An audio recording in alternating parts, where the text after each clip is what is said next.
Chapter 223. 3 Matters. Klein asked after listening carefully. So you suspect that the Zriel whom the detective saw was someone in disguise? Holding his brown round hat, Ian replied, as if he had already thought about it. It's a possibility, but I think it's too difficult due to the huge risks involved. And it's true that the lights weren't very bright. But most of the people attending are detectives. Detectives with keen observational skills. Just a wig, beard, or cosmetics can hardly hide from their eyes. Perhaps some Beyonder powers can do it, just like how creeping hunger enables such an ability. There was a little trap in Klein's question. He wished to determine from the teenage boy's answer, the expression on his face, and his body language to determine if he had ever come into contact with Beyonders, or if he knew things about mysticism. When Ian saw Detective Moriarty nodding slightly in agreement with his reasoning, he continued. I believe that the detective saw Mr. Zriel, but he wasn't free. He was in a controlled state in which he couldn't send out distress signals. The reason why he wasn't responding to my attempts to liaison with him is to probably signal to me that he needs help. A reasonable explanation. Klein released his clasped hands and sat back a little, making himself look more relaxed and confident. Ian fell silent for about 10 seconds before he said seriously, I would like to entrust you with the task of investigating Mr. Zriel and determine his current condition. All I need is confirmation. Considering that Ian was a semi-professional who had gathered intelligence and information for a detective, Klein had the intention to make his acquaintance. He smiled and said, Then how much are you going to pay? You should be well aware that this may be very dangerous. Ian looked down at the pocket of his old coat and said after some deliberation, There are 2 ways. The first, I can directly give you a payment that's enough to satisfy you. Afterward, regardless of whether the mission is simple or difficult, that will be all unless you suffer a relatively serious injury. Secondly, I could pay you £5 in advance, and when you finish the job, you can add on to the bill depending on the difficulty of the matter. But it's easy to cause a dispute, even if to raise a contract. Klein pretended to be in thought, and after almost 30 seconds, he said in a low voice, Why don't we do it this way? You can pay me £5 in advance, and help me with 3 things after the mission is completed. Don't worry, they won't be anything difficult.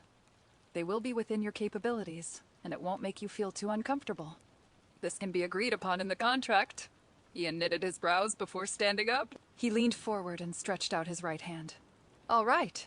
Klein shook hands with him, pulled out a standard contract that he had prepared, picked up a round fountain pen, added all the details he had discussed, and stamped it with his fingerprint. After signing the contract, he gave the teenage boy, Ian, a stack of white paper and watched him write Detective Zriel's relevant information. After a while, he browsed through the information and casually asked, How can I contact you if Therese an emergency, or if I have confirmed Zriel's condition? Ian pursed his lips and remained silent for quite a while. Only when Klein looked over did he reply in a somewhat stiff manner. You don't need to contact me. I will appear at the right time. Without another word, he took out a thick stack of cash from the pocket of his old coat. They seemed to be stacked up in a very neat order, from high face value to low face value.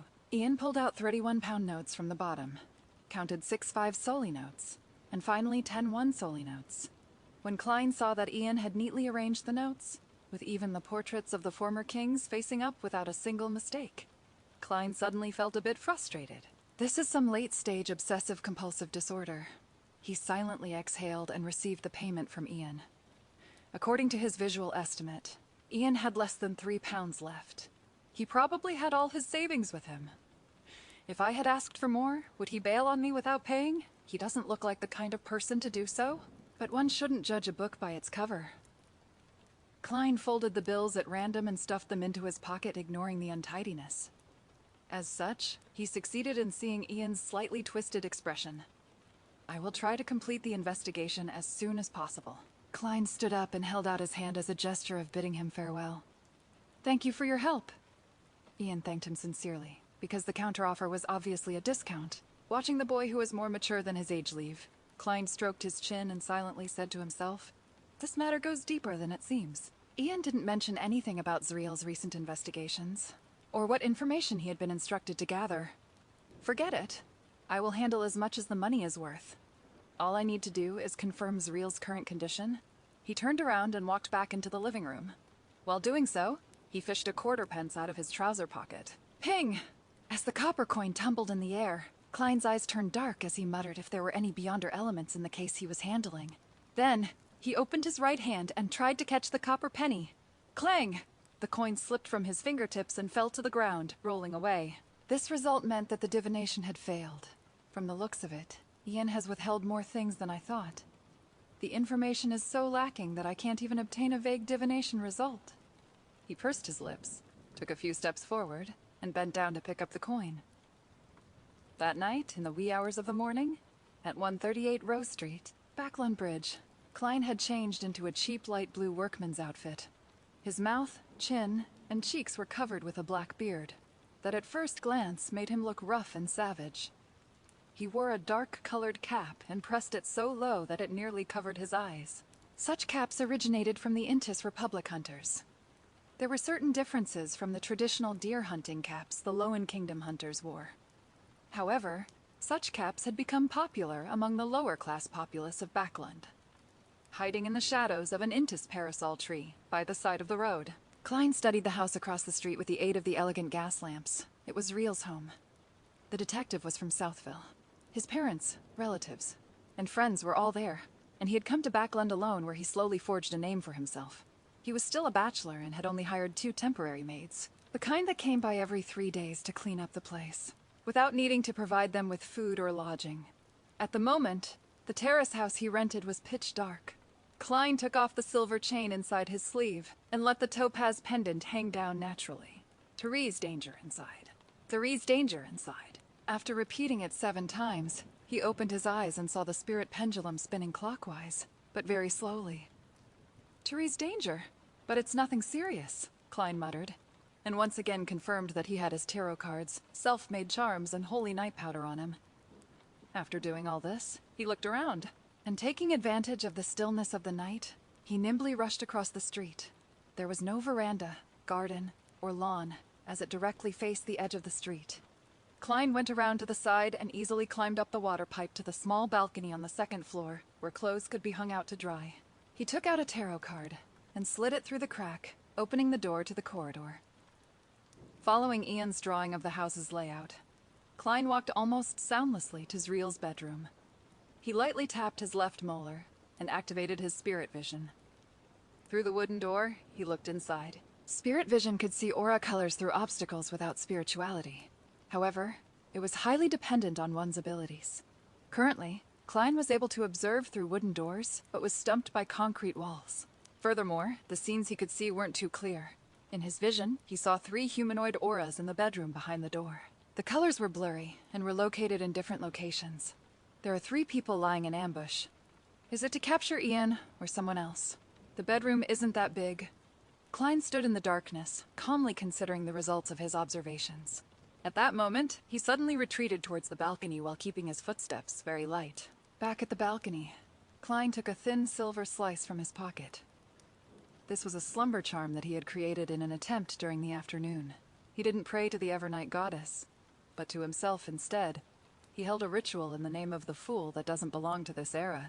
The mysterious ruler above the gray fog, the king of yellow and black, who wields good luck, before entering the world above the gray fog to respond. Since this method was difficult to mobilize the power of the mysterious space above the gray fog, Klein could only use his own spirituality to respond. The charms that he made in the end were worse than normal, but better than the ones he made in his own name. After surveying his surroundings again, Klein covered his mouth and whispered a word in ancient Hermes. Crimson. Feeling the chill of the charm, he moved quickly, but silently to the door of Zriel's bedroom again. As he held the handle, he injected spirituality into the thin silver slice. Creak! Klein carefully twisted the handle and opened a tiny crack in the door. Immediately after that, he threw the slumber charm inside. Pulling back his arm, Klein closed the door again and began counting. 32-1. He abruptly pushed open the door and rolled on the ground. Not sensing any movement from the 3 people, Klein stood up and, using the crimson moonlight shining through the window, began observing the room. It was a normal furnished bedroom with a bed, a row of closets, a desk, a set of sofas, and a coat rack. On the other side of the bed, a man in a black coat was sleeping soundly. In addition to that, there was one person by the side of the sofa and another in front of the closet. All of them were asleep. After confirming the trio's condition, Klein walked over to the bed and bent down to find a few short, yellowish-brown hair. According to what Ian had written, Detective Zrell was a man with short, yellowish-brown hair. This should be right, Klein whispered. He grabbed the few strands of hair and sat down on the sofa. He slowly sat in the darkness, tainted by the crimson light, and planned on using dream divination to find Zreel. Leaning back against the back of the sofa, the corner of his mouth curled up as he made a self-deprecating comment. "Na good man,